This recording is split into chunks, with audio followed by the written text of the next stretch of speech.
Good evening and welcome to tonight's Monroe City Council meeting. This is the regular study session for Tuesday, July 15th, 2025. The time right now is 7 p.m. I'm going to ask that Clerk Wyckoff please call the roll. Thank you. Thank you, Mayor. Council members present and establishing a quorum are Council members Fulcher, Beaumont, Hanford, Walker, Fisher, and Scarborough. Thank you. And we heard from Councilmember Gamble last week, and it was reiterated last night that he would not be here this evening. Unless there is objection, we will consider his absence as excused. Seeing no objection, he is excused. We're going to go ahead and move on to the next item on the agenda, and that will be the Pledge of Allegiance. Councilmember Fisher, will you please lead us in the pledge? Thank you. I pledge my allegiance to the flag of the United States of America and to the republic for which it stands, one nation, under God, indivisible, with liberty and justice for all. Thank you very much. Next item on the agenda is public comments. Is there anybody here that would like to speak to the council? Saying none, I'll go ahead and spare us the comment script. We'll move on to the next item on the agenda. So for the record, there is nobody here to provide public comment. The next item on the agenda is council member reports. Go ahead and start off with Councilmember Scarborough.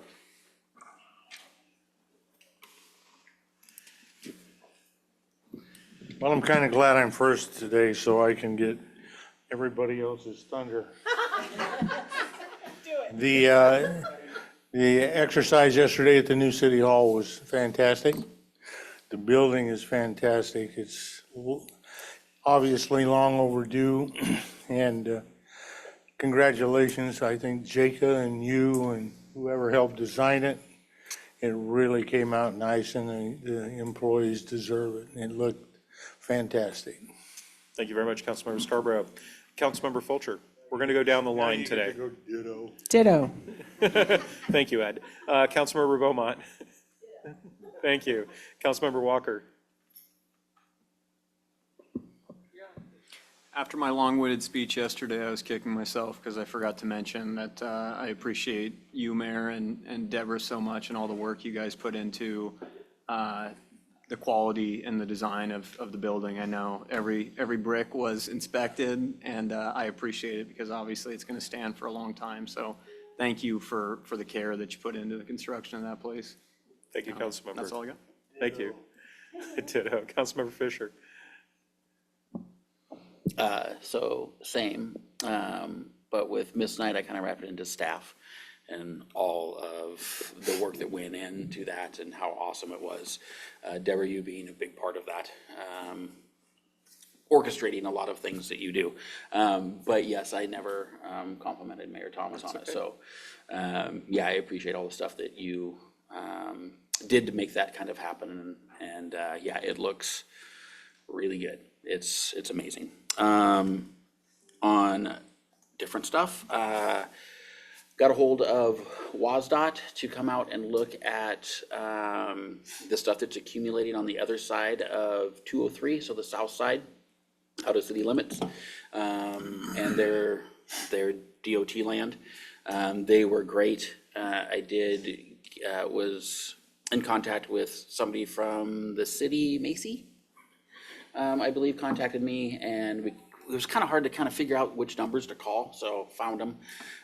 They were great to talk to. Talked to a gentleman named Bob. They were supposed to go out and do an eval yesterday, and then hopefully something will kind of happen with the pickup. There's probably 10 yards of just disgusting things down there.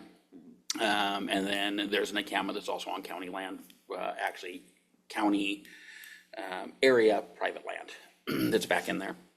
And continued trash cleanup around Al Borland.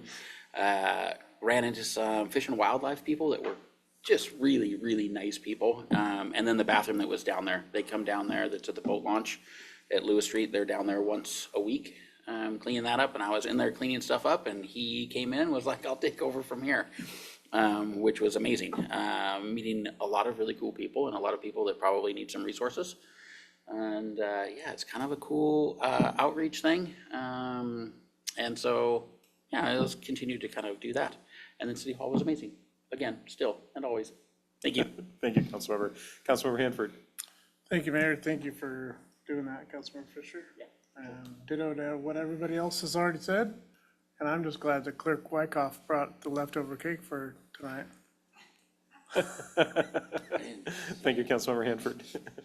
All right, next on the agenda is the mayor and administrative reports. We'll start off with item 6.1, city administrator report, extended agenda, administrator note. I had coffee at lunch, so. Nice. Yes. Fun mayor. Fun mayor. Tired mayor. Thank you. Thank you, council, too. And I appreciate all of the kudos from council members about the work that we did to bring the city hall together. But really, the entire project was staff run. I have stayed out of the way. That's my contribution to all of this. But thank you. Looking forward to the extended agenda for next week on the 22nd. We don't have any agenda items for the P3 committee, so there will not be a meeting next week. For the regular city council meeting, we have our regular items on the consent agenda, accounts payable, meeting minutes, and payroll. We have an update to our anti-harassment policy with Ally Edwards, and a mid-year work plan update from me, just what we've accomplished. It's remarkable when you take a look at everything that we've done in the first 6 months of the year. And again, kudos to our staff team for all of that work. Interlocal agreement with Washington State University for the Washington State Data Exchange for Public Safety. An interlocal agreement with the Criminal Justice Training Center for employee wellness. Under new business, we have a procurement policy update that'll be bringing back logo clothing. So we'll be able to purchase logo clothing through our procurement policy. And finally, then criteria for reviewing our lodging tax advisory committee applications. And then department reports from HR and IT. All right, thank Oh, you. and a public works report too, I'm sorry. And a public works report. Yep. Any questions on the extended agenda so far? All right, thank you. Ready for the next one is the city administrator report. All right, I think I've mentioned these a couple of times. The needs assessment survey is open until the end of the week on July 18th. Lance will be providing an update at this point on the community, on the planning commission work plan. All right, thank you. And then note for city council recess, no meeting scheduled in August. We will be putting up, I don't know if it's going to be with a group of people, but we will be putting up the Purple Heart flag during Purple Heart Week. So you'll see that proclamation coming up in your next week's packet. So if I find out that we're going to have like a formal flag raising, I'll go ahead and make certain that staff lets you know about when that is and everything. But that, and then we've got National Night Out in August as well. So we've got a couple notes there. All right, any questions about the city administrator report? All right, seeing none, mayor's report. Oh, sorry, Lance is here to talk about the planning commission work plan. Oh, okay, Yep. thank I you. got the mic all set up. Sorry, it says Lance Bailey right there. Anyway, quickly, if you recall, recently we went through the process to adopt revisions to the ADU code. And during that process, there were some requests from city council to look at some other items related to ADUs and by extension, accessory structures in general. I just wanted to give you an update. We've looked at our work plan and what we're going to do to bring this back to, well, starting with planning commission and then the city council, is on our work plan, we had our code amendments broken into phase 1 and phase 2. We finished phase 1, which was the statutory deadlines for the middle of the year. So during phase 2, we're gonna roll those issues into it, looking at height of ADUs and potential design standards for probably accessory dwelling units and ADUs specifically. So just to give you a timeline on that, because I know that a question came up during that, when we were requesting that council adopt sort of our minimum requirements that we needed to do, but the question came up, well, how long is it gonna be before that comes back? So it'll be coming back before the end of the year. Thank you. All right, any you. questions? All right, thank you, Lance. Thank you. All right, and me taking things out of order, I think I've already mentioned the city council recess. Was there anything else? Nope, that I- there's nothing else. All right, I'm sorry about that. No worries. I was going with the flow of the meeting that I'm accustomed to, and I missed that, so I'm sorry about that. Mayor's report. Okay, municipal campus ribbon cutting, what's that? There's a picture already. There's a Nice. picture already, yeah. So I just gonna reiterate just a wee bit of what was said yesterday. There are a lot of hands that went into this. Council members, I thank you all for the parts that you played in making this happen. So I know that one or two of you made the comments that these are hard things to get done. You all did the right thing, and I really appreciate it. And then to Administrator Knight's point, I gave direction on what I was looking for, and the staff team went ahead and ran with it. When I walked in there the first time and I saw how things were taking shape, and then yesterday in particular, it really reinforced what a great team we have here, that they're able to take a vision and they're actually able to implement the vision. One of the things that I found resoundingly awesome yesterday was I had made the comment that I'd like to be able to see the three flagpoles, the three flags from council chambers. And it was windy yesterday after the flags went up. And I actually got a chance to look out the windows, standing in the middle of chambers. I looked up and I could see the flags. I'd even forgotten that I had made the request that I want to be able to see the flags out there. But a lot of love, a lot of work, a lot of thought, a lot of caring has gone into that building. And thank you all. Thank you all.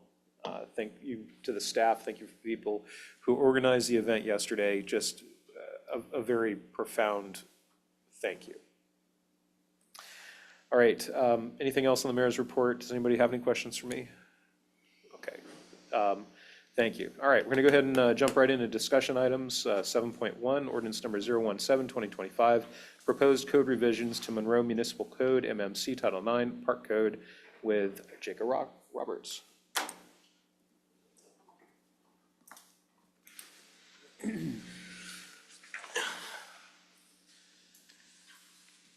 Thank you, Mayor. Good evening, council.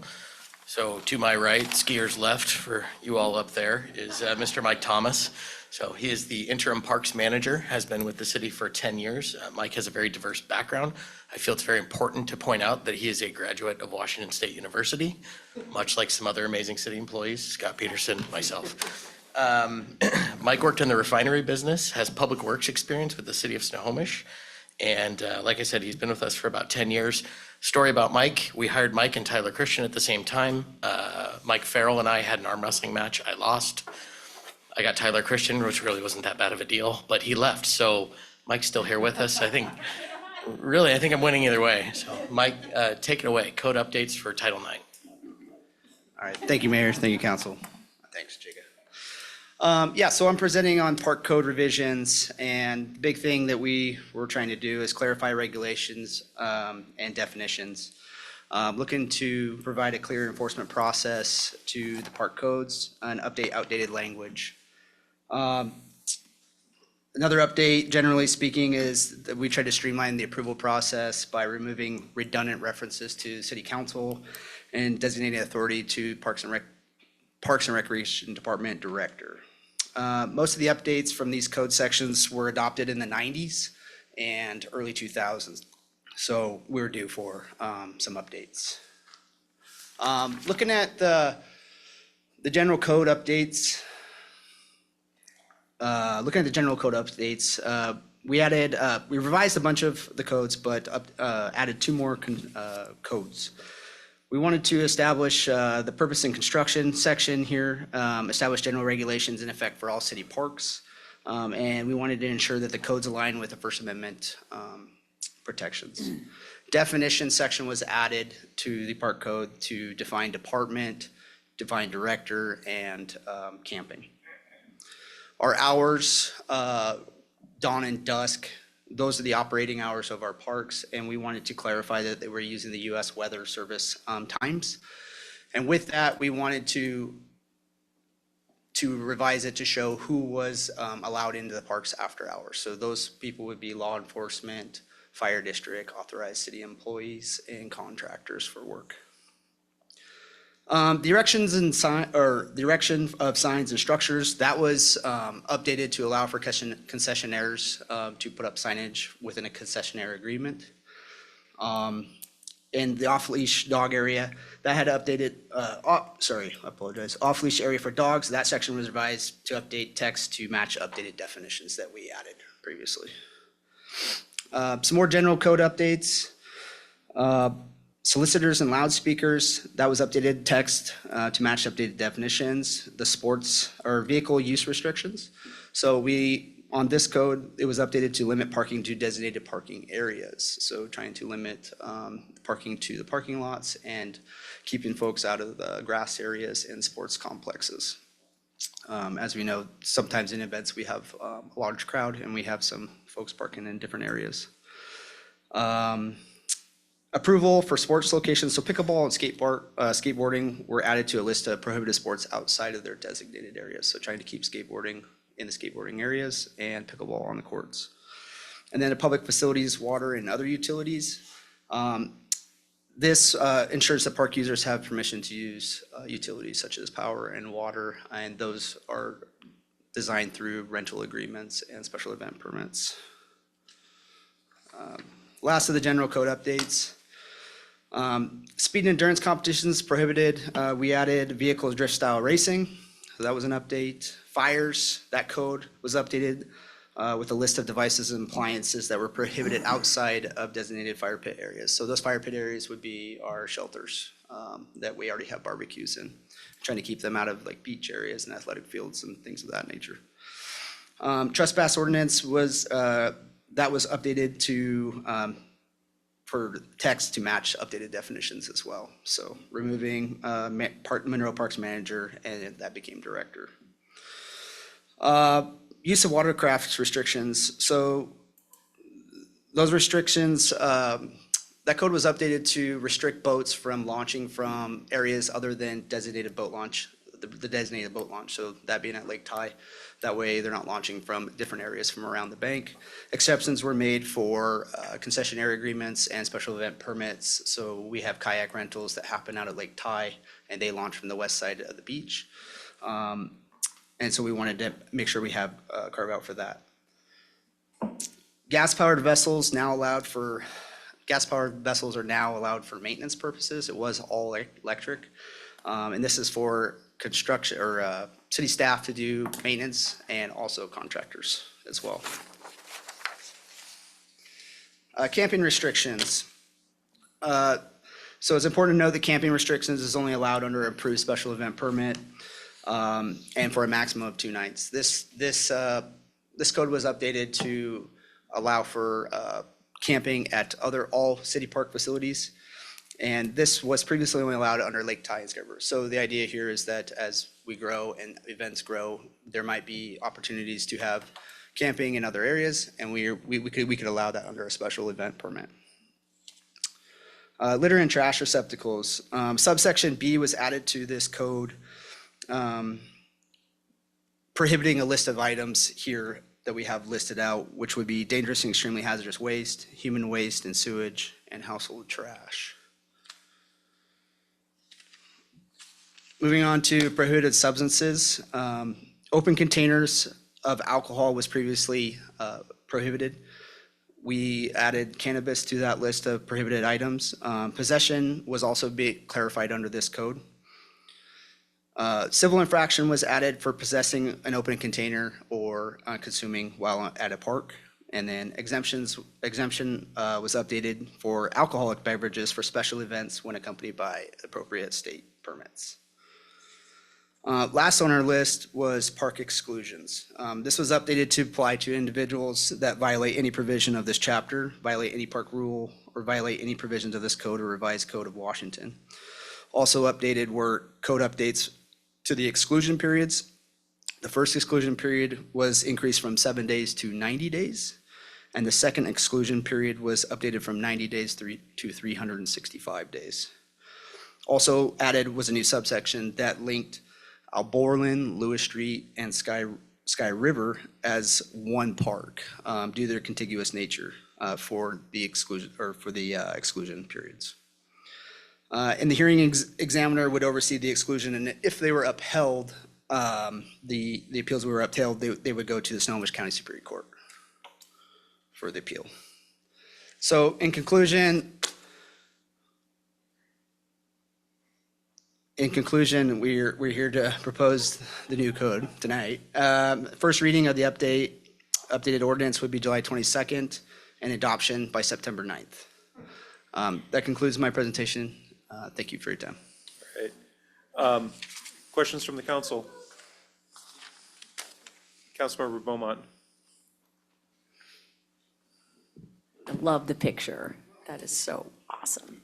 Thank you very much for the presentation. I did read through this and I'm really in support of these changes. They're long overdue. I did have a question.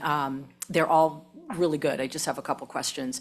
But did we do any kind of public outreach prior to this? Did we go out into the community and say, hey, what do you think? What are some issues in the parks, or was this all staff driven?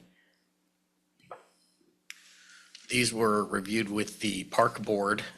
It's been a little bit now, I think maybe a year and a half ago originally, and then they got stalled due to the grants pass legislation. Right. They were held. Yep. And then they're coming forward now that that has resolved itself, and we've been able to figure that out. So as far as actual public outreach, it predates my time with parks. I could go back and look at the record. I'm not actually sure. Yeah, I should know that actually, because I served on Parks Board for 8 years prior to becoming council member. So I'm trying to remember if we did do anything like that. But I think it's very comprehensive. I think it's all really, really needed. I did have a question about the vehicle use in the parks within designated parking areas. That is really wonderful.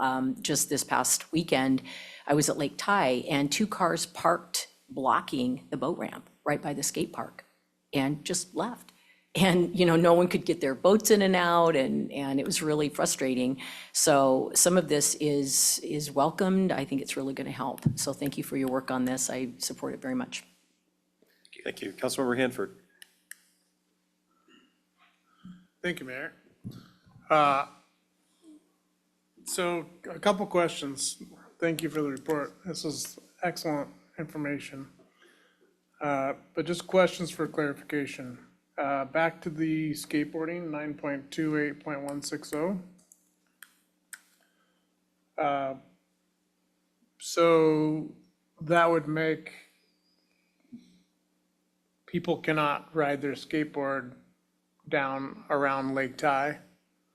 They would only be able to ride it in the skate park itself.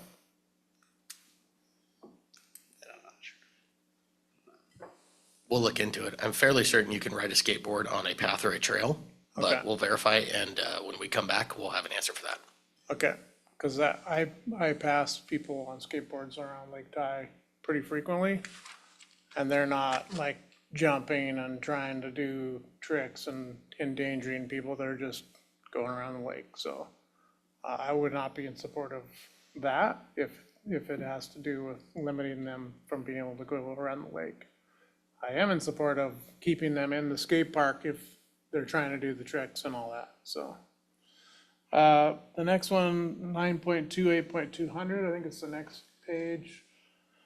The fires and barbecue. So if someone rents out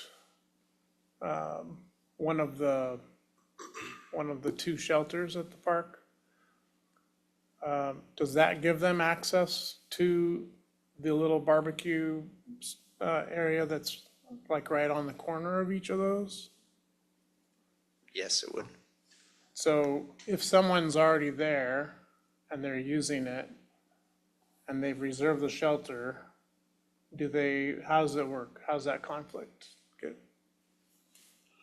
Like, does the shelter include that barbecue pit? So now someone needs to kick out the other person that's already using it? You know what I mean? Yeah. Generally speaking, as far as when we have it advertised, it includes they list out the barbecue pits with the shelter reservation.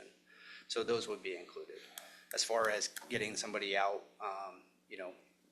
that would probably, I don't know if we would, generally speaking, we ask them to talk to the individuals and say they have that area reserved. And then if things escalate, we could always get police involved if there was an issue regarding the request. Okay, because I'm trying to think, because I see people down there all the time with just like a little tabletop, Pullman grilling hot dogs, whatever, just on a picnic table, not onto the shelters, just one of the other picnic tables, or just out, in the grass with their family. So I'm just wondering, are we talking about, would they still be able to use that? Because there's a flame, it's an open flame. Or are we talking about like bonfires, like, hey, you can't build a bonfire? So, Councilmember Hanford, you bring up a good point. Is that something the council would like us to entertain when we bring back the code to allow for those in a shelter rental environment versus not allowing for them whatsoever? So if you've rented the shelter, in theory, you could use some of the items listed, or a little bit more specificity would be helpful here. Tabletop barbecue, I mean, we've got things like I don't even know how to pronounce it. Chimney, is that how you say it? Yeah. So that would be helpful for us to bring back something that the council would like to see. Yeah, One of the things, Councilmember, we could ask the staff to do is to take a look to see if there are exemptions or exceptions made for people having like picnics and things like that, if that's where your mind is. As you are bringing this up, what comes to mind are people in developed areas of our parks where they might, where there's water nearby that they could put out a fire, like a hose and that kind of stuff, where there are restroom facilities nearby, not in remote areas of our parks and things like that. So if that's, that might be something where the staff could go and take a look at some sample language and bring that back. Is that something that you're interested in? yes, because I totally get, we're trying to kind of hone things down and keep people from just hiding out in the woods. But I'm trying to think of the family that shows up to grill or to do some kind of s'mores or something over an open flame, and they didn't rent the shelter and the shelter's taken, and now there's no little pit things to use, and so now they have to go home. And we don't want to restrict that, right? So that would be great. Okay, so we'll have staff take a look at that, and I understand in more remote areas how fires can get started and things like that with the understory and things like that. Yeah. The next one, the next page, I think, is the paddleboard, 9.28.110. The paddleboards, kayaks, where it talks about boating. So would this restrict people from launching a kayak or a paddleboard from the beach, the other side of the lake? Like, does that qualify as a boat, I guess is what I'm asking for clarification. Because I see that all the time, so. Yeah, I think we'd have to look into that, and verify that that's not the case, if it's considered a vessel or not. Okay. Yeah, because I'm all for that, except for paddleboards and kayaks, things like that. And then the next one, I think the next page talks about the human waste, right there. So I'm just trying to think of, if I'm a mom and I'm changing a diaper because I'm at the beach all day long, am I okay to throw away my diaper in the garbage because it's human waste? Or am I gonna have to pack this dirty diaper around all the time? Because that wouldn't be what I'd want as a mom or dad. Yeah, the intent of this was to stop, we had an issue particularly with human waste being dumped into a garbage container. And so this is what we're looking for to solve. But the intent was not to not allow for diapers or things of that nature to be not thrown in the trash. Yeah, so if there's a way to clarify the language on there somehow, that'd be great. And then, believe it or not, the last one, if you go to the next page, I think, 9.28.255. There it is. So I just want to make sure I understand this correctly. So exclusions. So if I break the rules, then I get excluded from the park. And the first time that I do it, it's 90-day exclusion, which means I can't go to the park or any parks for 90 days? Is that how that works? The first exclusion is for 90 days from the park that the trespass was written for. Okay. So I could go to a different park. Yes, And sir. then I'd have to get trespassed from there too. Yeah.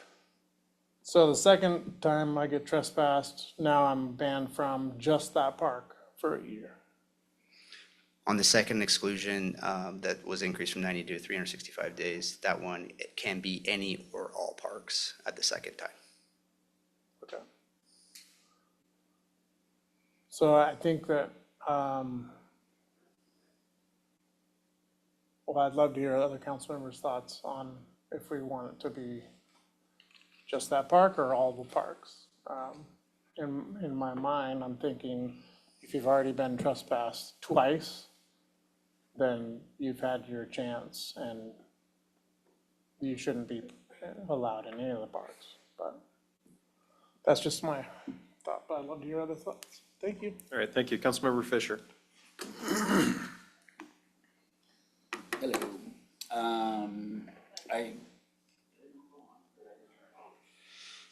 Let's see, there we go. Hello. First of all, thanks for all that Parks is doing right now. For some of the stuff that I'm doing, you guys are super supportive. Hopefully I'm making nice little trash bags for you so you can throw everything away and hopefully make it pretty easy and painless. So a couple of things that Councilmember Hanford brought up. I also had similar views on the stoves. I know like when there are no fires allowed in the backcountry, when you're backpacking, hiking, doing those things, stoves are still allowed. So you can't build a fire or in a fire pit, but you can have your Dragonfly with you or MSR or whatever your choice is for those stoves. So that might be kind of a cool thing to put in there, that you can have those self-contained butane ones or propane or whatever they're using. And then I also had a question about the paddle boards and the blow-ups and the launch. There's always paddle boards and kayaks on the beach at Lake Ty. It's a great place to come in and then go back out. Wondering if that was going to limit that. And then even people putting them in on Sky River to float. And then thinking hopefully ahead for hopefully an expansion of that park is people putting their paddle boards and kayaks up at the far east end and being able to paddle down to the expanded area of Alborland, Sky River area. So something that I was thinking about. And then with no boats, how we can still have the wakeboard and surf competition on Lake Ty when there's a request, right? You can just shake. Yeah. Okay. So you guys thought about that, of course. For a special event permit? Yes, so they can have gas-powered boats out Yes. there for, perfect. And then the camping part, the definition, 9.28.030G. I want to make sure that families can go down there and at least put up a shade, something, on the beach, whether it's Lake Ty or it could be any one of the parks, shade for playing on the playgrounds or whatever. So yeah, please. In the definitions, it says for the purposes of habitation, which I Okay. don't think a shade would qualify as, so. Perfect, thank you. And then hours of operation, dusk or dawn. I noticed that like WASDOT just has times of darkness, which kind of, you don't have to really pair that with any other time. It's just at dark. And then I know, especially for the Sky River, there's fishermen that will go down there before the sun actually comes up. Like dawn, it's still a little bit light, but they're gonna roll out there and try and throw some lines out there before, or get set up before the sun actually comes up. It's light out, but the sun actually hasn't come up yet. So I didn't know if maybe that would make a difference. And then, is there a way that we can put in here, and I don't know if this would be in the policy or if it's just something that we want to do with staff, is lock the gates. So I'm specifically talking about Al Borland. Lock the gates in times of darkness or when the park is actually closed. There's a lot of activity down there after hours, from camping, sleeping, living to illegal dumping. So there's all kinds of yard waste that's down there that has been dumped on the sides of the gravel road on the east end. People will cruise down there in their cars or trucks, I'm assuming, dump a ton of yard waste down in that area. So I think that would maybe mitigate that if we were able to close those gates. And then the trespass thing for the 90 days, I think is a great step from 7. I would take a harder stance and go for a year and have it be all parks. I think the exposure that I've had down in Al Borland these last few months with my trash cleanup expeditions, just a heads up, me and my wife have been married for 20 years. One of our first date, she tells everybody, was I took her doing trash cleanup down at Al Borland. So it's not something that's new. It's been going on for quite some time. There, at that point in time, 20 years ago, was not a ton of trash. And then we saw a big uptick in, I don't know, 2008, 2010, when we started having these huge homeless complexes almost going in down there. And then it got good for a while. And now I'm just starting to see warning signs that we are heading in that direction again. So there's an increase in encampment. There's an increase in human waste. There's a lot of it. Pick up a lot of toilet paper. There's drug use, alcohol, you name it. There's all kinds of things down there. So I would like to see probably a year given, and I would like to see it in all parks. If you are trespassed out of one of our parks, then you are trespassed for a year out of all of our parks. I think you've shown that you can't be responsible down there, and I think if we don't take this stand, we are going to slowly keep losing control of our park, especially Al Borland. And I think if we say you can go to other parks, I think my fellow council members that live not where I do, but more in the Frylands, we're going to start pushing that problem towards them. And I would rather just mitigate it instead of having them being trespassed out of other parks that they are living on or living near. And I think that's what I have so far. I'd love to hear, of course, everybody else's thoughts on this. I've put a lot of thought in this. I have a ton of experience with the kind of people they're inhabiting and causing problems down in Al Borland. As a lot of you know, I worked in South King County for 34 years. I don't know if you want to call being in the fire department outreach. We probably could. I find myself also doing outreach down there as I'm doing trash pickup. This is something that I have a lot of experience in, and man, I talked about it a few months ago when I said our city is starting to feel a little gritty, a little more gritty than I would like it to along Highway 2, down in Al Borland. The approval of our hotel or motel voucher program, I think, has expanded our problem, and I think that we absolutely have to take control of this, or we're going to have a lot of problems that are going to cost us a ton of money. The hours for park, the hours for police, the encampments that I will keep posting on Comgate, and until the problem is taken care of. And I'll keep picking up trash too, but the problem's not going to go away unless we take a pretty heavy hand on it right now. We have a very robust human services, I don't want to call it a department, but human services within our city that can help people if they want it, if they don't want it. There's been a couple of conversations that I've had where people have said, well, if not here, or if not there, then where? And my answer is not here. We can give you all of the services that you need to get better. If you don't want to get better, then you can't be in our parks ruining them for everyone else, especially the ones where you can hide out on them. So that's what I have right now. I would love to hear what other people have to say. All right, thank you. Councilmember Walker. Just want to say, Mitch, you're a personal hero of mine, so thank you for coming up here. You crushed your presentation, and I don't know if you planned on staying this long or thought that you might get this many questions, but thank thank you guys for being on top of this after the Grants Pass updates. I just want to emphasize that Grants Pass was like twice the size of Monroe, it looks like population, but similar town. So all of this stuff is very important that we get right. You never know when you could end up being one of the names in one of the decisions. Hopping to the exclusions for parks, I love the updates. Has Zach Lell weighed in on the language? Is there a risk if we go, you can be excluded from all parks, which I'm in favor of on the first go around? I think- One of the things is that if there's any sort of legal opinion that's been offered by our attorney, that this would not be the forum that we would want to share that information. So if there's a need, we will schedule another time to talk about any sort of legal issues that you might have questions about.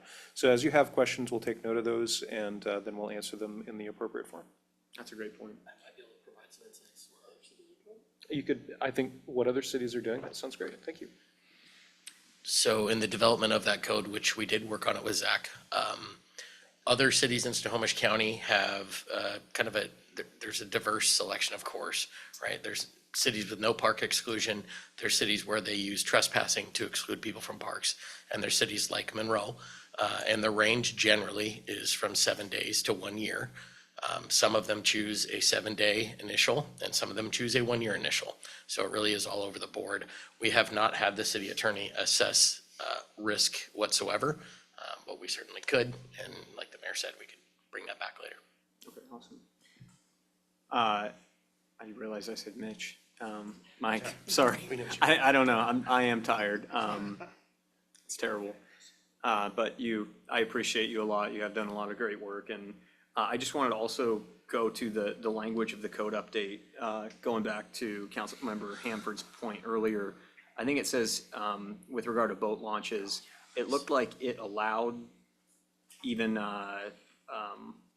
paddle boards, though that's not explicitly said, they would be allowed from the boat launches, according to the language. Obviously, a lot of this is like legal and punctuation, but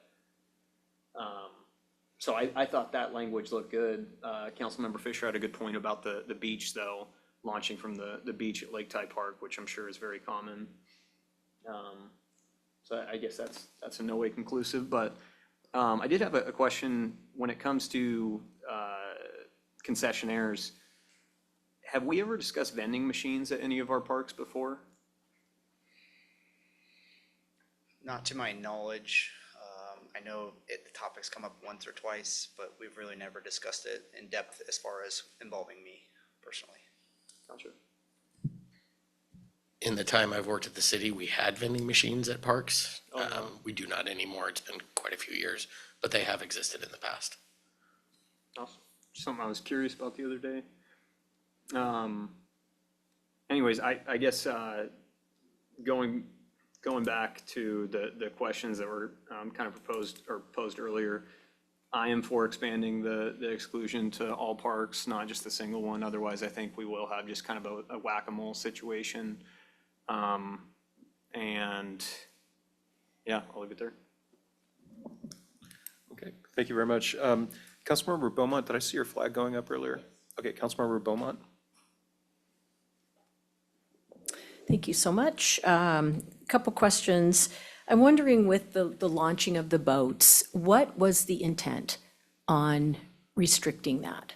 What's the purpose of doing that? Because there are a lot of fishermen around the lake. There's a lot of people that, just want to put their paddle boards in, further down instead of at the boat launch or the beach. You see it all over. So I'm just curious, what is the goal of changing that? So I'll start. The way that code is written as I read it, although the council might not read it that way, paddleboards would be allowed to be launched from anywhere. Okay. This is specific to boats, vessels, rafts, and what was the last one? Barges or something like that? It was a little bit different. Yachts. So, correct. But it sounds to me like we need to make some potential changes to that in order to clarify it for everyone. So Yes. we can go ahead and do that. Okay. As far as the intent of the boat launches, I'm going to give this one to Mike. Okay. Yeah. Mitch.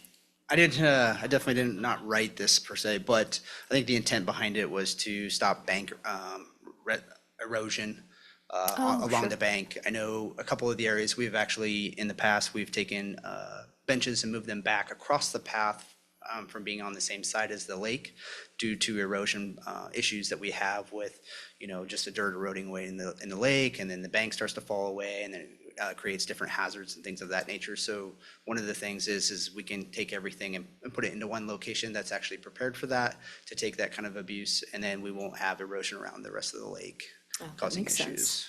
What about the fisher people that are always, everyone's down there sort of, wearing the grass down, and, it's a thing. There's a lot of people fishing down there. Does that affect erosion as well? It has an impact to it. Okay. It's not hard to miss as far as when we're driving around the lake, you can see where people congregate and they go to the same spots all the time.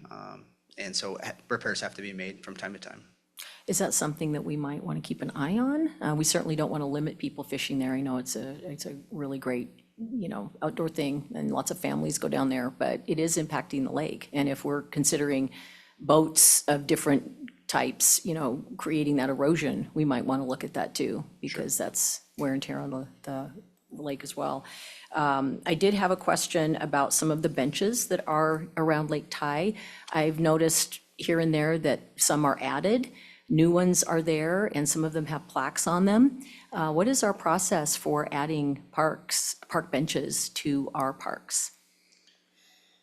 As far as the process, the memorial benches, we, in the past, have generally historically tried to find if there's a bench to be updated.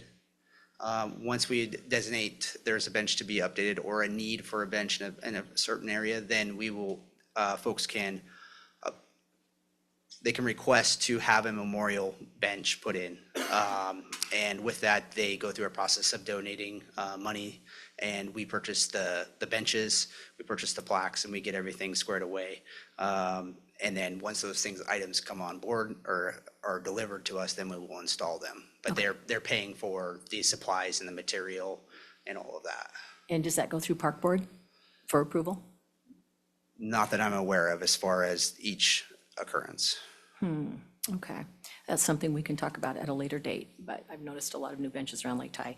Last but not least, I do think that under definitions, under camp or camping, which is G, which Councilmember Fisher was talking about earlier, I feel pretty strongly that we need to tighten up that language. Camp or camping means to pitch, use, or occupy a tent, lean-to, temporary shelter, RV, or similar temporary portable and/or mobile facilities for the purpose of habitation. I think about some of the people I've encountered, they don't necessarily need a mobile facility to stay overnight in some of our parks. They might just lie down on a backpack. So I would like to tighten up that language and maybe add some descriptive verbiage in there that covers that, because a lot of people are not using any kind of facility or temporary portable mobile facilities. I just want to make sure we're covered, because that is one of the issues that we're dealing with. Okay. Does that make sense? Yep. Okay, thank you. All right. Councilmember Hanford? Oh, I saw your flag go up. Councilmember Scarborough? I was just gonna say it.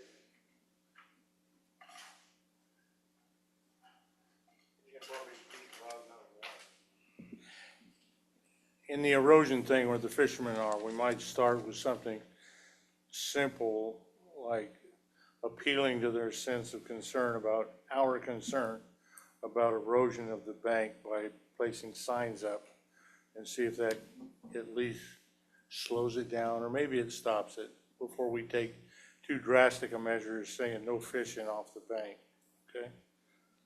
Somebody else will care to concur with that, but I don't want to be draconian about it in the first place until we have to be. Yes, sir. So we can have staff take a look at some things. There might be some things like being able to put in vegetation and things like that. So there might be some things that, we could look at doing that encourage people to take a sinuous route down to minimize. Yeah. Don't disturb the ducks. Yeah. Councilmember Fulcher, and then Councilmember Walker. All right, the propane gas contained barbecues, stoves, I think we should be allowing those for our families to be able to use the park well. I'm highly in favor of locking the gates, especially at Borland Park. I think that just saying, no, get out, they're just gonna dig farther in, and I think we need to address that in a way that puts some teeth into it. As to human waste, I think all waste should be contained.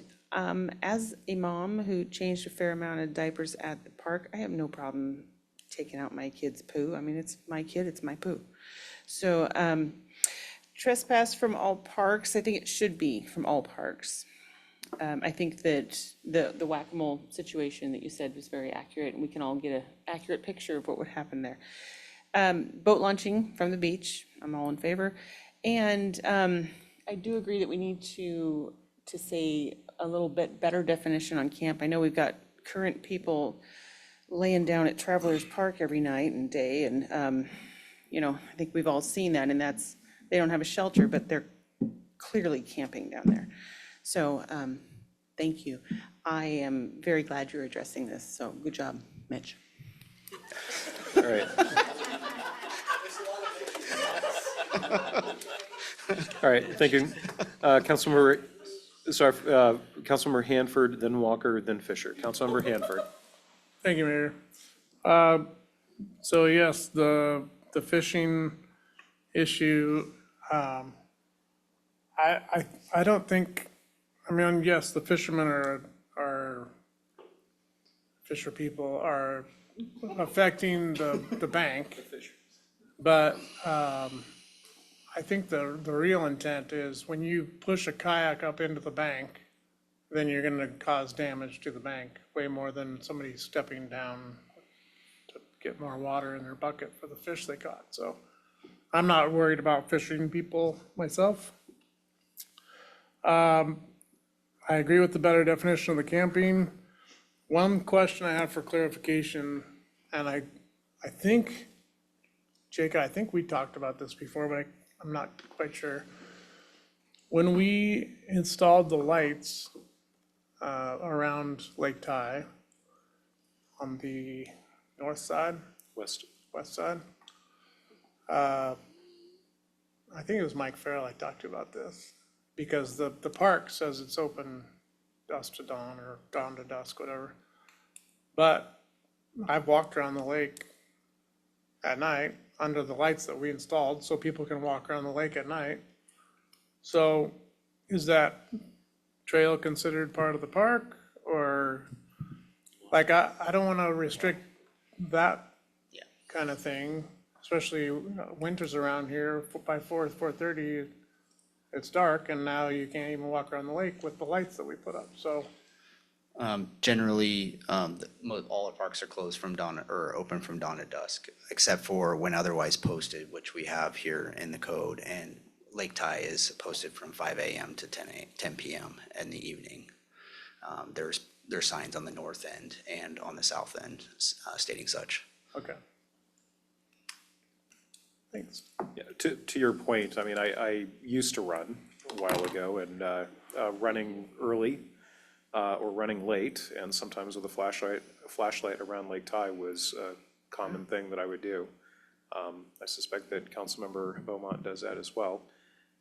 Yeah, the lights are around the lake, so that might be something that maybe the council could consider.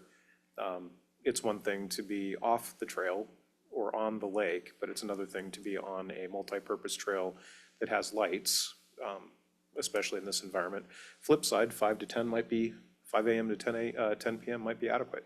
So, you know, and I get on the road at 5 in the morning, and I see people out there running, walking with dogs, including Mike Farrell for a while there, with their flashlights. So, you know, I haven't been out there at 4:45 though. Okay, yeah, you still got the floor, yes. And I, after hearing the Councilmember Fisher's compelling speech, I concur with the 1 year exclusion. Okay. So one offense, all parks, 1 year. Okay. But I think we would need to make sure we do a great job, like we usually do, of publicity around the city and in our newsletters and Facebook and everything else, so that we're explaining for the citizens things. So before we move off of that, I've heard that comment from a couple of people. Is there any council member that would disagree with wanting to have just one exclusion and making it for 1 year? Because right now we have the two. We can bring it back with the two, and then an amendment can be made at a later date. But if there's already a consensus that you just want one and you want it 1 year, then we'll do it the other way. Staff can make a revision to it, one year, and then we can do it the other way if you decided you wanted to flip it back the other way. Any compelling objection to making that change to just one at 1 year? Okay, staff will go ahead and revise it to one with 1 year. So when it comes back to you, that's where the new starting point will be. All right, Councilmember Hanford, were you finished? Okay, I thought you were. Perfect. Councilmember Walker, you have the floor. I wasn't gonna bring it up tonight, but I've had a few people around the lake ask me why we don't put more fish in it. And just in the presence of the rest of the council and park staff, I am for the fish. I think that we should put more fish in that lake. I think that is very special time for the people that go out there. I think it's a good representation, the fish that we do put in it, that we care about our people's recreation, and obviously that's represented in so many other ways. But while we're asking for other people's feedback, more fish, would love to hear what other people think. And on the note of fish, Councilmember Fisher?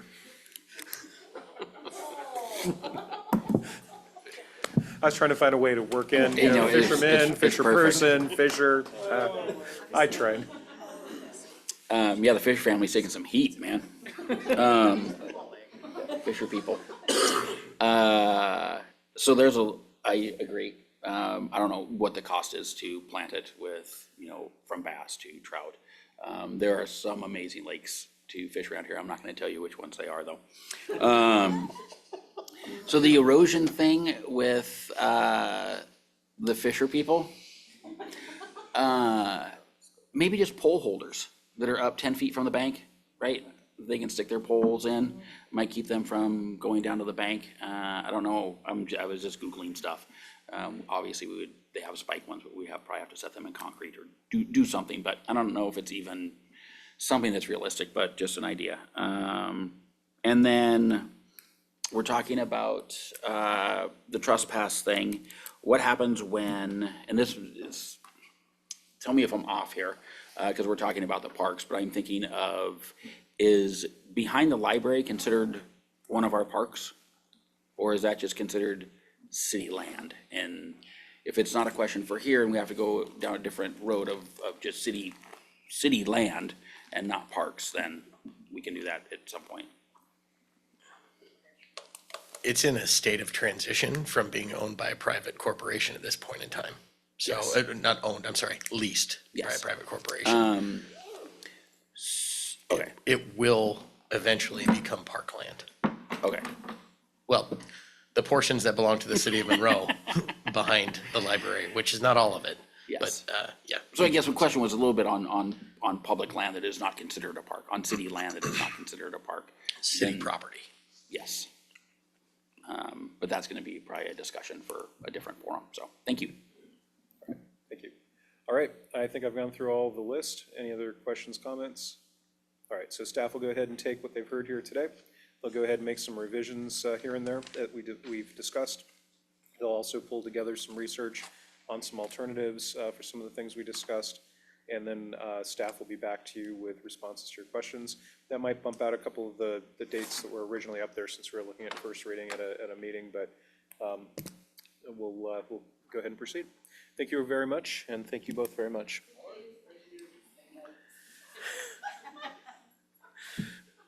All right, next item on the agenda is 7.2. This is Public Defense Reduced Caseload Standards with Liam McCorkle.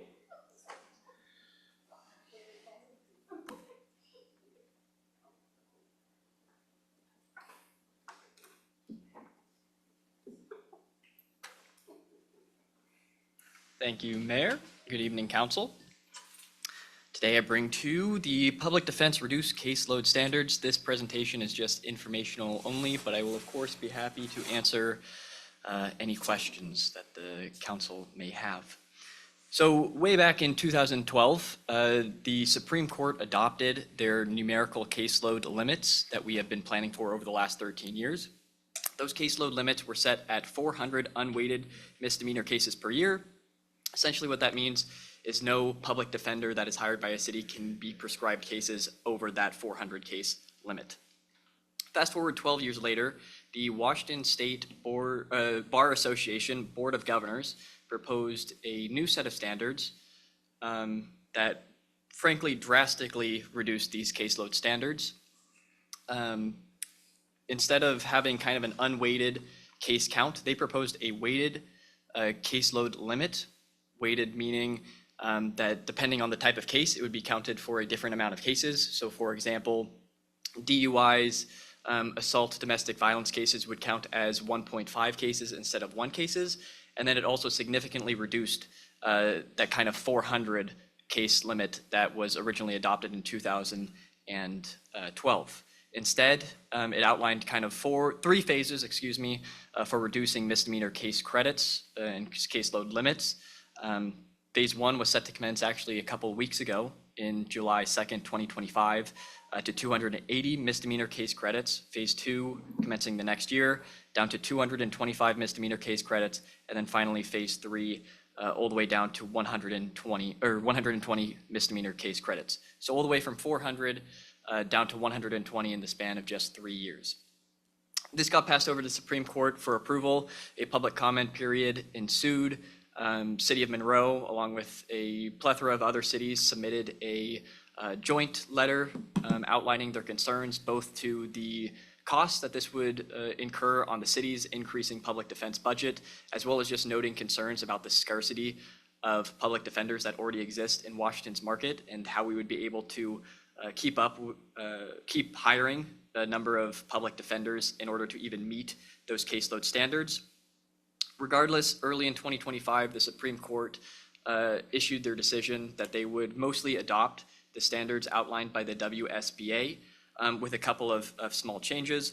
Luckily, in June, so last month, the Supreme Court did issue an interim order that changed the standards in 3 main ways that are kind of a more positive prognosis for the city. First of which, it moved that implementation start date to January 1st, 2026, so nothing starting until next year. The second of which is it actually allows cities a full 10 years to reduce the caseload limits down to that 120 caseload limit, provided that the city reduce by 10% each year until 2035. So far better than the original 3-year implementation date that was proposed by the WSBA. And then finally, the interim order declined to implement the case weighting system that was proposed by the WSBA, although the Supreme Court still encourages cities and other jurisdictions to adopt a weighted system moving forward. With that in mind, looking at our current caseloads that we have, in 2024, the city's primary public defender, represented by Monroe Law and Mr. Suizo, maintained about 240 misdemeanor caseload, or if we adopted weighted standards, or we're looking at weighted standards, it would be just under about 280 cases in 2024. So if we are following that reduction of 10% each year, or about 28 cases down from 400 each year, likely we're not going to run into any problems with overprescribing our primary public defender until about 2029 or 2030. And in fact, our current contract with Monroe Law was negotiated during a time when the public comments were happening. So city staff and mayor assumed the caseload standards would be at 280 cases, 280 weighted cases. So theoretically, our contract is already taken into account some of these proposed standards all the way up until 2029 or 2030. With all of that said, there are still going to be rather significant fiscal impacts, both in the immediate short term, as well as in the longer term, especially. In the immediate term, even though we're likely not going to run into direct problems with our caseloads until 2029 or 2030, other cities are going to start to see these problems, and likely we're going to start to see those ripple effects happening as early as next year, wherein our contract expires. This is primarily due to three reasons. We're going to end up seeing increasing costs next year. One, all other jurisdictions are going to be seeing increased costs. That might change expectations of public defenders across the board, wanting to see higher increases in compensation. Second, as other jurisdictions are required to have more public defenders and and there's limited amount of cases that they're able to take, public defenders are going to become even more scarce in an already scarce labor market. This is going to mean the city might expect to see increasing prices in the short term and able to compete in that scarce labor market. And then third, continuing inflation and cost of living adjustments aren't going to be pushed off to the side while all this other stuff is happening. So we have three kind of factors that are contributing to these rising costs in the short term, most of them coming from other jurisdictions, but they are going to end up impacting the city of Monroe and something that we have to plan for in 2026 as well. Some cities like SeaTac have estimated as much as a 66% increase in public defense starting in 2026. For the city of Monroe, since we're not directly running into those issues quite yet, we might see some ripple effects of preparing for between a 20 to 30% increase in public defense spending. So currently, the city of Monroe compensates Monroe Law at $200,000 per year.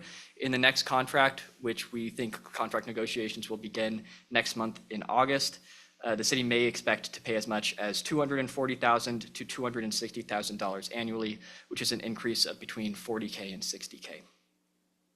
In the long term, so that's over the 10-year period where we are fully implementing these standards, the city will have to slowly begin to prepare to incorporate into our contract more than one full-time public defender who is dedicated to these cases.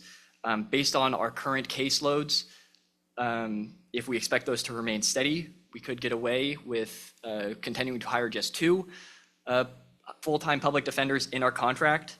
However, if we go any amount above this, or if we end up adopting a weighted standards, so treating those some cases as 1.5 cases instead of just one case, that could go up to all the way to 3 full-time public defenders that we need to compensate for in our contract for public defense.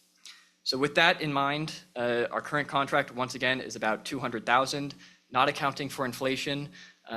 Within those 10 years, we might see our public defense contract increase to about $480,000 to all the way up to $780,000 over the next 10 years. So obviously, these are big expenses that need to be accounted for. Luckily, they're not as drastic as the original WSBA standards that we were anticipating with just a 3-year implementation date. But there are a couple of things that need to be that council needs to be aware of as we're moving forward. One, when we're talking about budget discussions, this is something to be aware of, that we need to start accounting for these costs. Public defense isn't something that we can push aside. It's something that the city is mandated by law to account for. And then also during any legislative priority discussions, this is something that could be brought up when we are looking at grant opportunities or other advocacy opportunities to see how we can get state funding for some of these caseload standards. So with that, I will conclude my presentation. All right, so council, this would be one of those things where it gets frustrating because you've got one branch of government that is defining your budget. You know, your responsibility, my responsibility is to propose a budget. Your responsibility is to approve a budget. Here we have the judicial branch vis-a-vis the state Supreme Court defining something that is going to have very significant impacts to budgets long-term. And so I would encourage you to have this be part of the legislative agenda to see about making adjustments to the state law so that these sorts of decisions have at least the checks and balance with the state legislature, if not are determined by the state legislature as opposed to the judicial branch with the way that it occurs today. So my recommendation to you would be to have this come back and have a little bit more discussion about adding this to the agenda, understand what section of state law would need to be amended, and then advocate for some changes in this space. So those would be some thoughts that I would offer. Councilmember Walker, go ahead. I just want to say that if you need an action, I'd love for that to Nope, come don't back need any on the action. agenda. Perfect. If there's no objection, that's what we'll have staff do is just sort of identify what it is that you would advocate for. And then like that, you're set up for next year. And then is there any likelihood of, is this being challenged or appealed or? To whom? the Supreme Court. Yeah.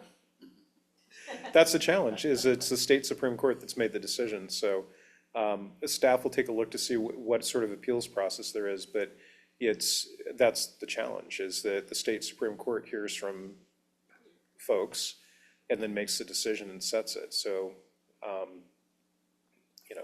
that's, to me, what the legislative branch is there for, is to make decisions related to the budget.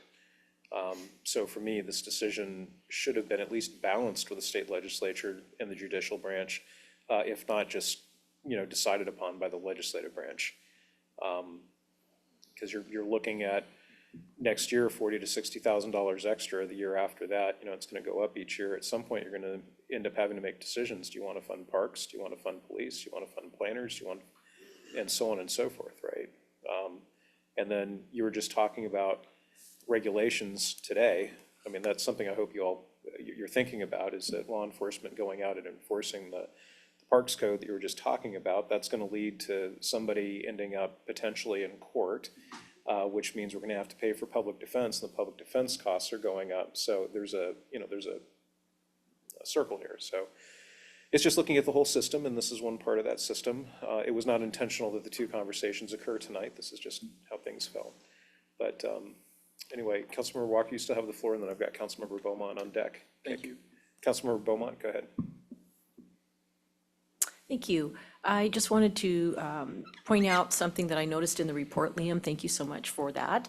It may not be an error, but it looked like an error, so I just wanted to point it out. On page 2 of the agenda bill, under the timeline, the 5th bullet, I believe, might be October 2024 instead of October 2025? Correct. Okay. Okay, Councilmember Fisher, person. Yeah, thanks for that report. That was, very informative. The parsing you were talking about with having more people in the court system, yes, I have thought of Oh, that. I'm just trying to, Oh, yeah, no, totally. And hoping over time that starts to go down, right? So there's going to be an initial push, right? And then hopefully it will make it so it eventually kind of goes down. We can hit some of these marks. yeah, thank you. Yeah, my intent there was just to try to highlight a whole system with a conversation we just happened to have tonight. Sorry to reopen that. Any other flags? All right. Okay, thank you very much, Liam. All right. Next item on the agenda then is Housing Authority of Snohomish County. This is item 7.3, HASCO Interlocal Agency Agreement Proposal with Administrator Knight.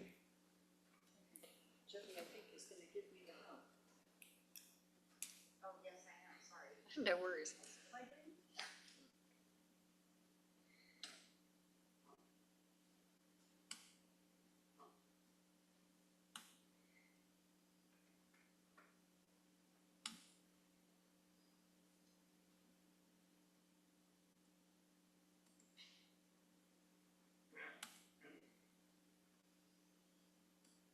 All right, thought a couple of slides might help both council and me explain what it is that's in front of you this evening.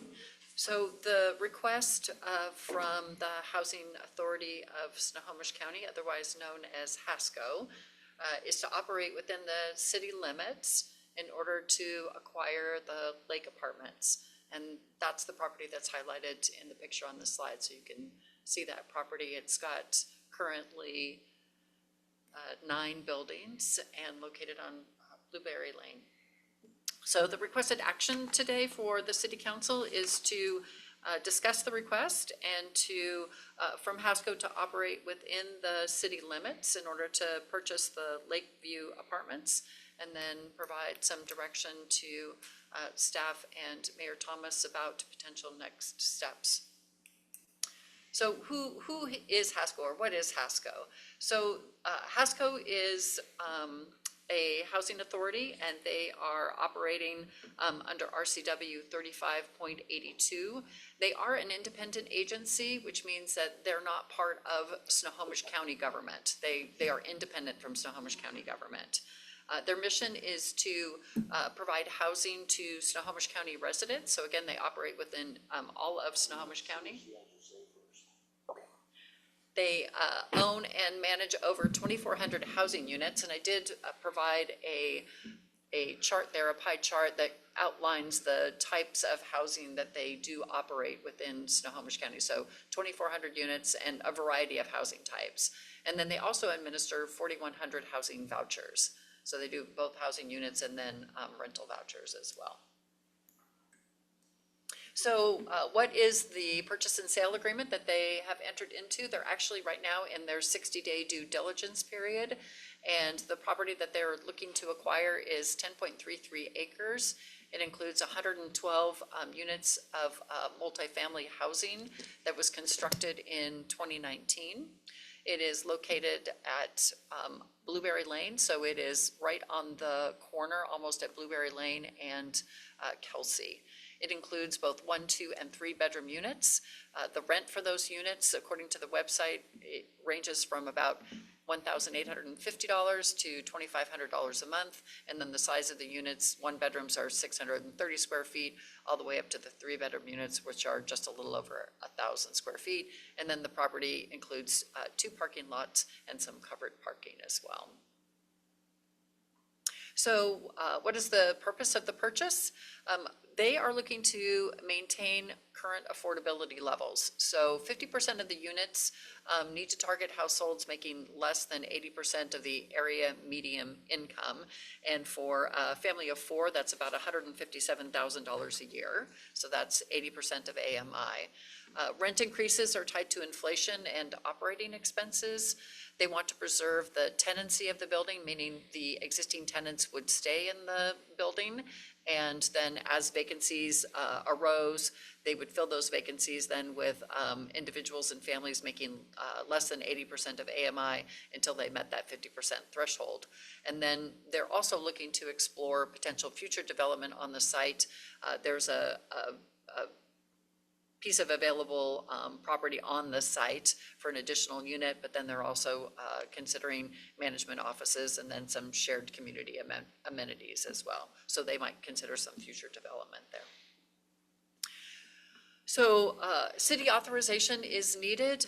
HASCO must be granted legal authority in order to operate within the city. So in order to close this purchase, the city must declare a need for the authority, and that's under RCW 35.82070 subsection 14. Once that declaration is made, HASCO then is authorized to exercise their powers of a housing authority within the city, and that includes things like property acquisition and then development and management of affordable housing projects. HASCO also then pairs up that resolution with an interlocal agency agreement, and that defines both then HASCO and city responsibilities.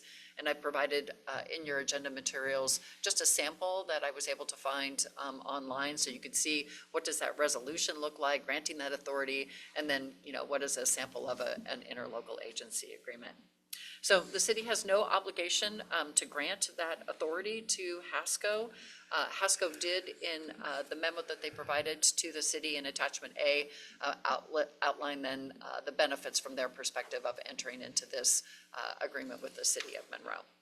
And that's it for my prepared presentation.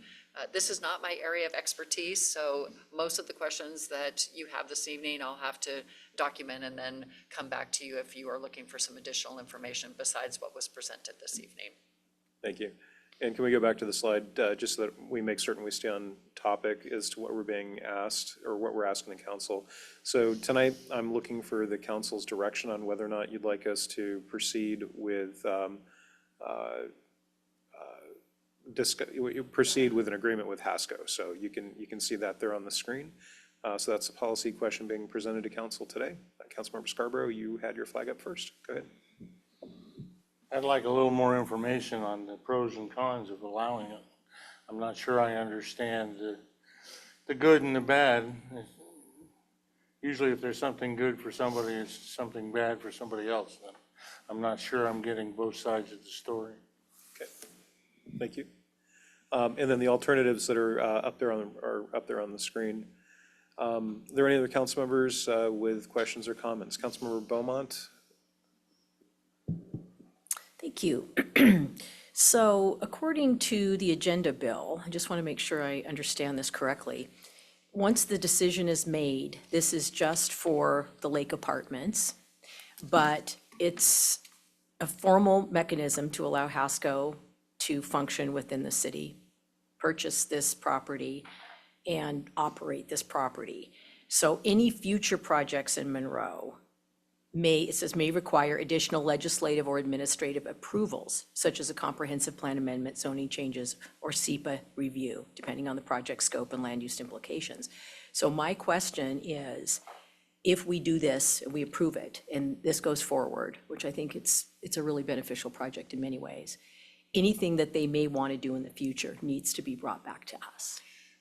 Not necessarily. So what would need to be brought back to you if they wanted to build something or modify something may require some legislative action on the part of council.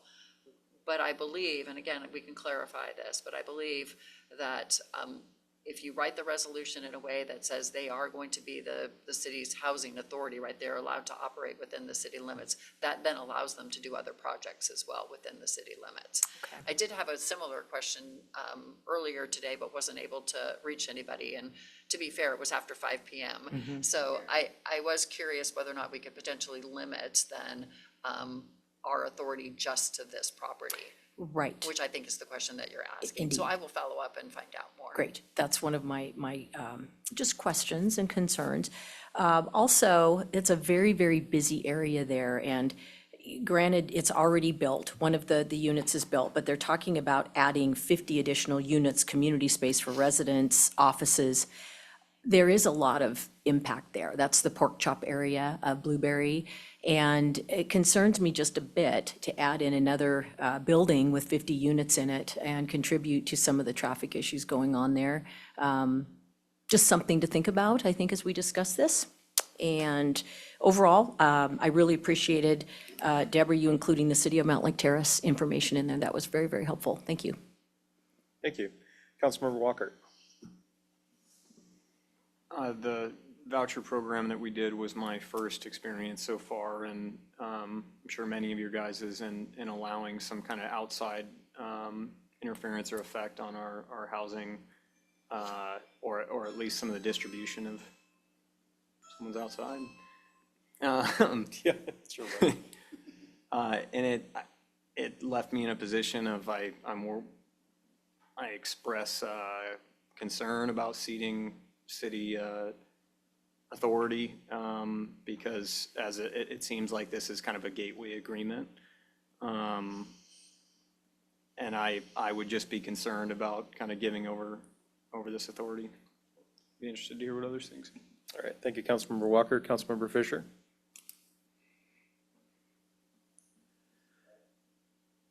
Clap twice. There we go. Yeah, so my first thing is no, thank you. This isn't something that I'm really interested in at this point. I think Councilmember Walker brought in the voucher thing, 4,100 vouchers. There's not enough that I know about Hasco with who they're going to be housing there. And so I would need some more information. Right now, I'm a no. But more information would probably be okay. I want to know who's going to be housed there, the voucher program, how that works. You commenting on a gateway decision where we are basically giving away our. Councilmember Fisher? Yes. I'm sorry, I'm going to ask that Administrator Knight interject just to Yeah, for correct sure. an item. Go ahead. Absolutely. So the information about vouchers was just to provide the council with an indication of the types of programs that Hasco provides. So there's no proposal at this point to provide vouchers, and they may already be providing vouchers to residents within the city limits. So these are housing vouchers for rental units, Section 8. So think about Section 8 vouchers, for example. So we're not talking about temporary housing vouchers similar to the VOA program. This is something completely separate from that. So this is not, we're not gonna get into the low barrier, no barrier conversation. No, that is not what, with- that is not the with type any of this. program that Hasco provides. Okay. So I guess, yes, I just need some more information on Councilmember that. Fisher? Yeah, you still have the floor. Go ahead. And I'm also gonna, like, I'll drive around, I'll go to Mukilteo and check out some of these places. One of the things that I'm thinking about is with our comp plan, and this is off the top of my head, we were looking at affordable housing. And I think what our comp plan that we just approved, there was like 334, 344 units that we needed to bring back into our city over that comp plan period. And here we're looking at 112 units. I think we are doing our part as a city when it comes to affordable housing. So this is almost a third of what we are expected to do over what, a 20-year span. And I think that maybe they should go look at another community that maybe needs those 112 units of affordable housing. We were really low on actual market value housing, probably close to 3, almost 4 times that amount. So for me, get some more information. I don't think this is something we need now. It could probably go into a different community that actually needs that affordable housing.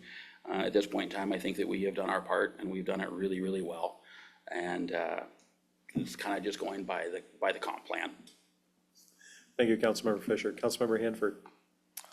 Thank you, Mayor. I'd like some more information as well. I'm not a no, I'd like some more information. One thing I wanted to ask about with that Blueberry Lane intersection that Councilor Beaumont mentioned earlier. I'm trying to remember, I feel like there was an agreement, or there's some kind of stipulation where any further development on that corner will involve the owner providing some kind of rerouting or Traffic control or something. totally different change of that intersection or something. I can't remember. If you could clarify that, that'd be great. Just for the record, I vaguely remember that from quite a long time ago, so thanks for bringing that up. Okay, you still have the floor. Anything else? Yeah, I'd love to find that out at a future date. All right, thank you. Councilmember Walker. I just wanted to clarify why I brought up the vouchers. I was thinking of the first round.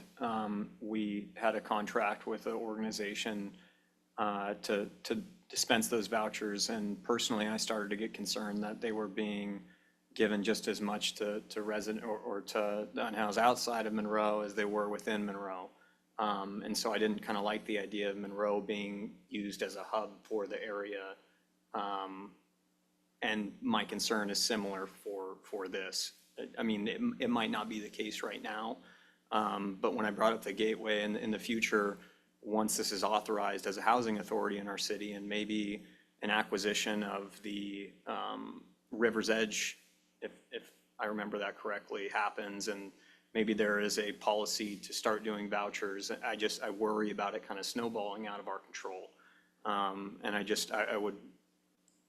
would rather avoid getting into a situation like that in the future where it's kind of I'll stop talking, but I just wanted to clarify what I meant. Any other council members? Councilmember Beaumont? I just had one additional question. So I know that the people that are living there now, they would stay there. That is part of what's going on. The people that are living in the Lake Apartments now stay. So it's not like we're inviting new people to come in, and it's to benefit them.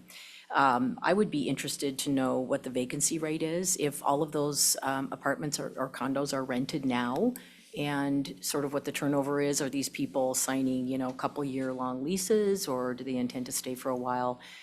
That's a piece of information I think that would be helpful as well. Thank you. Thank you. Any other comments? Go ahead, Councilmember Fulcher.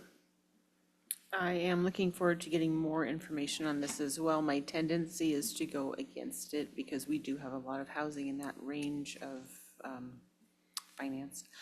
And so I know with more information, I would be able to make a better decision. All right, thank you. All right, so we'll go ahead and pull together more information. One of the things that I was concerned about is that we do have a lot of government subsidized affordable housing. So I distinguish affordable housing. You've got, sort of market rate housing, and then you've got sort of the government subsidized affordable housing. And we do have quite a bit of the government subsidized affordable housing, is at least my perception here in Monroe. And I know that the council talked a lot, and I heard one of the council members, I think it was Councilmember Fisher, mention the need for more of the missing middle housing.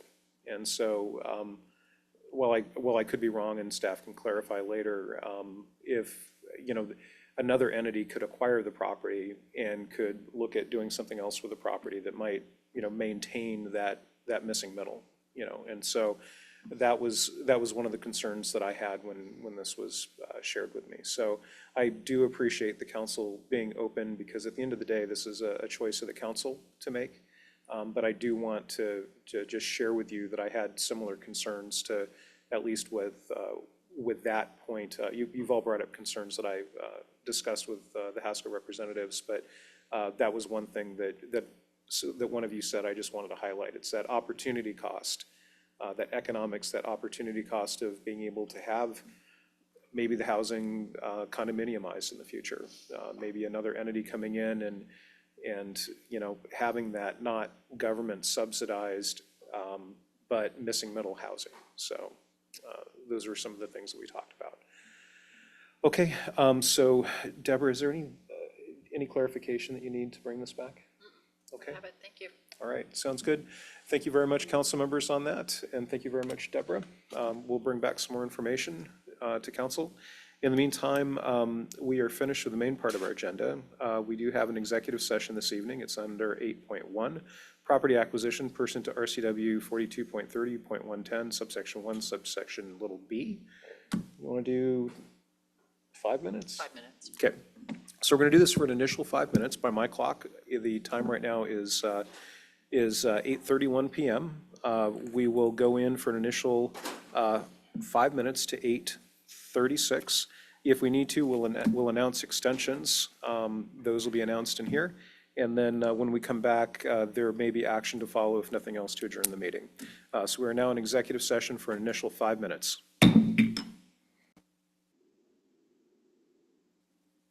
The executive session has been extended.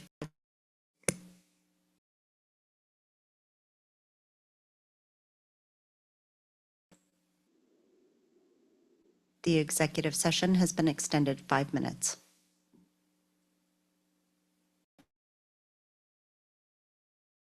Executive session, the time right now is 8:46 p.m. I'm checking, is there any objection to us adjourning? Seeing none and everybody's standing. There being no objection, we are now adjourned. Have a great week, everybody, and thank you for your service. We're adjourned.